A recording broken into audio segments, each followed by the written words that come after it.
আমাদের স্ত্রীদের একটা কমন স্ট্রাগল থাকে আমাদের হাজবেন্ডকে বোঝা এবং তার সাথে কানেকশন এস্টাবলিশ করা, কিন্তু এই জিনিসটা আসলে আমরা স্ত্রীরা বুঝতেও পারি না।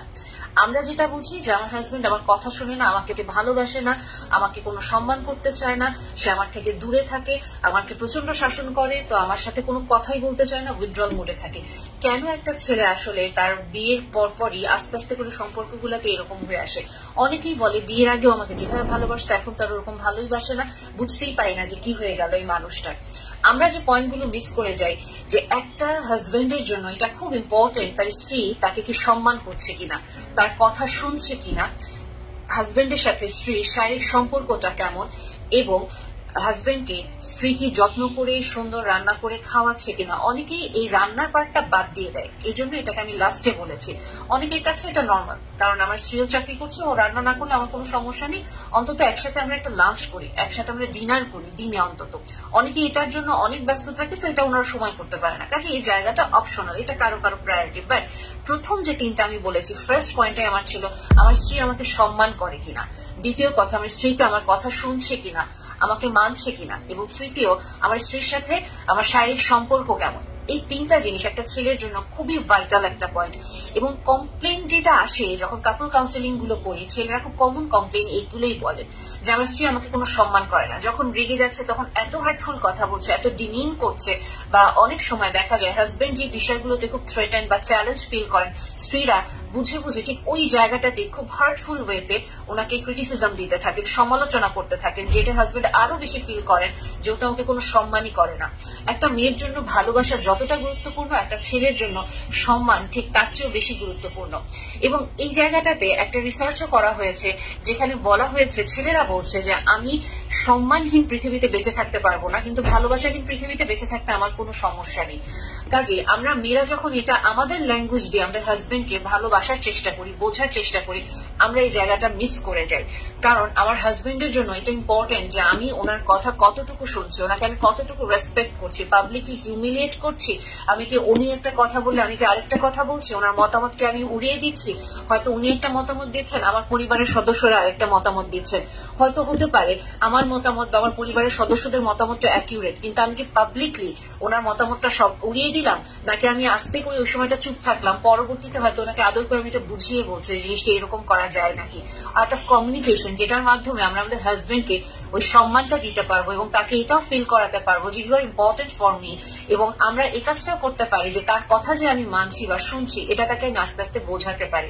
আরেকটা যে পার্টটা ফিজিক্যাল ইন্টিমেসির একটা পার্ট, ফিজিক্যাল ইন্টিমেসির পার্টটা একটা ছেলের জন্য খুবই ইম্পর্টেন্ট, কিন্তু আমরা ওয়াইফরা যেটা করি কমনলি আমরা এই জিনিসটা খুবই ইগনোর করি, আমরা জাস্ট অ্যাভয়েড করতে থাকি।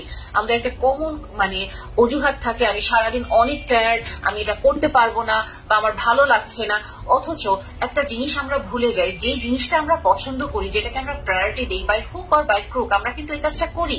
আমি যদি ক্যারিয়ারকে প্রায়োরিটি দিই, আমি যত কষ্টই হোক, আমি চাকরিটা কিন্তু ঠিকই করতেছি, ওটার পিছনে আমি দৌড়ায় যাচ্ছি। আমি বাচ্চাকে প্রায়োরিটি দিই, সারাদিন আমি বাচ্চার পিছনে দৌড়ে যাচ্ছি।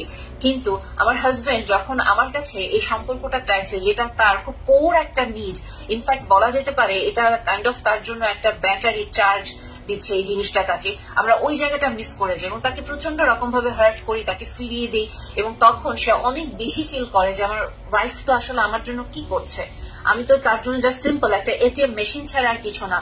কারণ আমি জাস্ট চাকরি করছি, টাকা দিচ্ছি, বা ব্যবসা করছি, টাকা দিচ্ছি, সংসার চলছে, দ্যাটস ইট। আমি তো এই যে জিনিসগুলো আমি আমার ওয়াইফের কাছ থেকে পাচ্ছি, ওগুলো তো আমি জাস্ট অন্য কোনো, যদি আমি গভর্নর রাখি, দারওয়ান রাখি, গার্ড রাখি, শেফ রাখি, ওরাও এটা করে দিতে পারছে। সো ওর সাথে আমার ইমোশনাল বন্ডিংটা কোথায় হচ্ছে? আমি আমার মতো রুমে এক কোনায় ঘুমোচ্ছি, এক কোনায় বসে মোবাইল দেখছি, আমার স্ত্রীও তার মতো দেখছে, সো আমরা জাস্ট রুমমেট হয়ে যাচ্ছি, আমরা হাজবেন্ড ওয়াইফ আর কিসে থাকছি।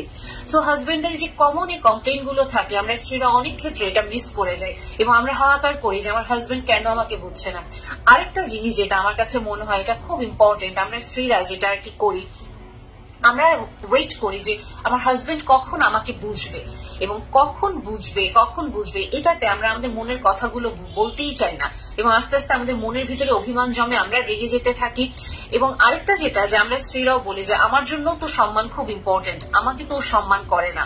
এখন এটা না একটা ক্রেজি সাইকেল হয়ে যায় যে হাজবেন্ড যখন তার নিড গুলো ফুলফিল হচ্ছে না, সে যেটা করছে সে স্টোন ওয়ালিং করছে, মানে চুপ হয়ে যাচ্ছে আস্তে আস্তে করে নিজের একটা জগতে, অথবা সে খুব রেগে গিয়ে স্ত্রীকে শাসন করার চেষ্টা করছে যাতে স্ত্রী তার কথা শোনে, এবং স্ত্রীও অতিরিক্ত শাসনের ফলে যেটা করে আমি কথা শুনবো না এবং আরো হার্টফুল কথা বলে।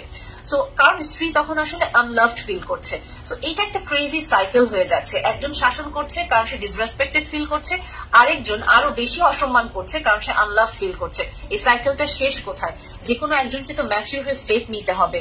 ধরে নিলাম আমরা স্ত্রীরা যদি আসলে আমরা এই পয়েন্টগুলো ফুলফিল করি, যদি আমার হাজবেন্ড একজন ভালো মনের মানুষ হন, ডেফিনেটলি উনি আমার কথাগুলো আস্তে আস্তে করে শোনা স্টার্ট করবেন। এবং স্ত্রীদের প্রতি আমার যে রিকোয়েস্টটা, দয়া করে আপনার হাজবেন্ডকে কখনো মাইন্ড রিডার ভাববেন না। কেন ভাববেন না? কারণ কি দেখেন, আল্লাহ কিন্তু আমাদের মনের সব কথা বোঝে, বাট স্টিল আমরা আল্লাহর কাছে মুখে বলে দোয়া করি। সো আমার হাজবেন্ড তো মাইন্ড রিডার হতে পারে না, তাকে অবশ্যই আমার কথা বলতে হবে, আমার চাহিদাগুলো বুঝায় বলতে হবে তাকে, এবং খুব স্পেসিফিক ওয়েতে। ভেগ ল্যাঙ্গুয়েজ হাজবেন্ডরা আরো ধরতে পারে না, আপনাকে খুব স্পেসিফিক ওয়েতে তাকে বলতে হবে, তুমি আমার জন্য আসার পথে আজকে এই ব্র্যান্ডের 2টা চকলেট কিনে নিয়ে আসো, তুমি আমার জন্য আসার পথে আজকে 2টা লাল রঙের গোলাপ কিনে নিয়ে আসো। আপনার মনে হতেই পারে আমি বলে দিলে এটা সারপ্রাইজ করে থাকছে, বাট স্টিল আপনি যখন ওটা তাকে বলছেন, সে আস্তে আস্তে করে জিনিসগুলো নিয়ে আসবে। এবং আপনি যখন খুব সুন্দর করে এবং খুব সুন্দর ভালোবাসা দিয়ে সম্মান দিয়ে তার সাথে কথা বলছেন নরম স্বরে, আস্তে আস্তে করে আপনার হাজবেন্ড আপনার কথাগুলো শোনা স্টার্ট করবে। আপনি ফিল করবেন যে আপনার হাজবেন্ড আপনাকে আস্তে আস্তে ভালোবাসছে, আপনাকে সম্মান করছে, আপনার চাওয়াগুলো পূরণ করছে। সো আমাদের স্ত্রীদের আসলে এই জিনিসটা বুঝতে হবে এবং ভাবতে হবে, আমি আসলে কি করব? আমি কি আমার জেদটা ধরে রাখবো? আমি আনলাভড ফিল করছে দেখে কি আমি তার প্রতি আরো রুড বিহেভ করব? আমি কি তার কাছ থেকে আরো দূরে সরে যাব, আরো অসম্মান করব? নাকি এই ক্রেজি সাইকেলে আমি হয়তো একটু ম্যাচিউর এনাফ একটা ভূমিকা পালন করতে পারি, এক স্টেপ না হয় আমি আগাই, আমি চেষ্টা করি আমার হাজবেন্ডের যে বেসিক নিড গুলো ওগুলো ফুলফিল করার জন্য। তো আপনি যখন এই নিড গুলো ফুলফিল করবেন, আপনি আস্তে আস্তে ফিল করবেন আপনার সংসারে খুব সুন্দরভাবে আপনি শান্তির সাথে থাকতে পারছেন, এবং আপনার হাজবেন্ড আপনার প্রতি আস্তে আস্তে অনেক বেশি কানেক্টেড ফিল করছেন।